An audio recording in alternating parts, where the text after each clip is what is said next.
ನಮಸ್ಕಾರ. ನನ್ನ ಹೆಸರು ಸಾರಿಕಾ ಅಂದಾಯಪ್ಪ ಕಂಗಿ.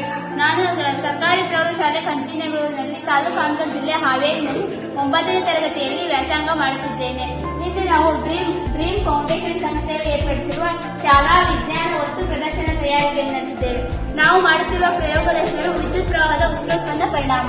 ವಿದ್ಯುತ್ ಪ್ರವಾಹದ ಉಷ್ಣೋತ್ಪನ್ನ ಪರಿಣಾಮ ಎಂದರೆ ವಾಹಕದ ಮೂಲಕ ವಿದ್ಯುತ್ ಪ್ರವಾಹವು ಹರಿದು ಹೋಗಿ ಉಷ್ಣವನ್ನು ಉತ್ಪತ್ತಿ ಮಾಡಿದರೆ ಇದನ್ನು ನಾವು ವಿದ್ಯುತ್ ಪ್ರವಾಹದ ಉಷ್ಣೋತ್ಪನ್ನ ಪರಿಣಾಮ ಎಂದು ಕರೆಯುತ್ತೇವೆ.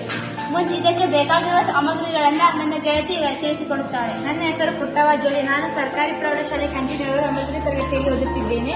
ವಿದ್ಯುತ್ ಪ್ರವಾಹದ ಉಷ್ಣೋತ್ಪನ್ನ ಪರಿಣಾಮ ಪ್ರಯೋಗ ಮಾಡಲು ನಮಗೆ ಬ್ಯಾಟರಿ ಮತ್ತು ಬ್ಯಾಟರಿ ಹೋಲ್ಡರ್, 2 ವಿದ್ಯುತ್ ವಾಹಕ ಮತ್ತು 2 ಮೊಳೆ, 1 ಒತ್ತು ಗುಂಡಿ, 1 ನೈಕ್ರೋಮ್ ತಂತಿ ಬೇಕು. ಇದರ ವಿವರವನ್ನು ನನ್ನ ಸ್ನೇಹಿತೆ ತಿಳಿಸುತ್ತಾರೆ.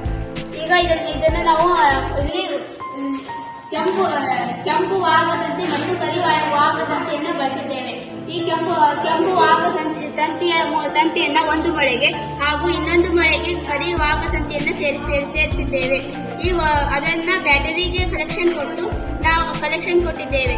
ಈಗ ನಾವು ಈ ಒತ್ತು ಗುಂಡಿಯನ್ನು ಹಾಕಿದಾಗ ಈಗ ಕರಿ ಮತ್ತು ಕೆಂಪು ವಾಹಕ ತಂತಿಯ ಮೂಲಕ ವಿದ್ಯುತ್ ಪ್ರವಾಹವು ಹರಿದು ಹೋಗಿ ಉಷ್ಣವನ್ನು ಉತ್ಪತ್ತಿ ಮಾಡುತ್ತದೆ. ಈ ಉಷ್ಣವನ್ನು ಉತ್ಪತ್ತಿ ಮಾಡೋದನ್ನ ನೋಡಬೇಕಾದ್ರೆ ನಾವು ನೈಕ್ರೋಮ್ ತಂತಿಯ ಮೂಲಕ ನೋಡುತ್ತೇವೆ. ಈ ನೈಕ್ರೋಮ್ ತಂತಿಯನ್ನು ಬಳಸಲು ಕಾರಣವೆಂದರೆ ಇದು ಒಂದು ಮಿಶ್ರ ಲೋಹವಾಗಿದೆ. ಆದ್ದರಿಂದ ಇಲ್ಲಿ ನಾವು ನೈಕ್ರೋಮ್ ತಂತಿಯನ್ನು ಬಳಸುತ್ತೇವೆ. ಇದರಿಂದ ಗೊತ್ತಾಗುತ್ತದೆ ಒಂದು ವಾಹಕದ ಮೂಲಕ ವಿದ್ಯುತ್ ಪ್ರವಾಹವು ಪಾಸವಾಗಿ ಉಷ್ಣವನ್ನು ಉತ್ಪತ್ತಿ ಮಾಡಿದರೆ ನಾವು ಇದನ್ನ ವಿದ್ಯುತ್ ಪ್ರವಾಹದ ಉಷ್ಣೋತ್ಪನ್ನ ಪರಿಣಾಮ ಎಂದು ಕರೆಯುತ್ತೇವೆ.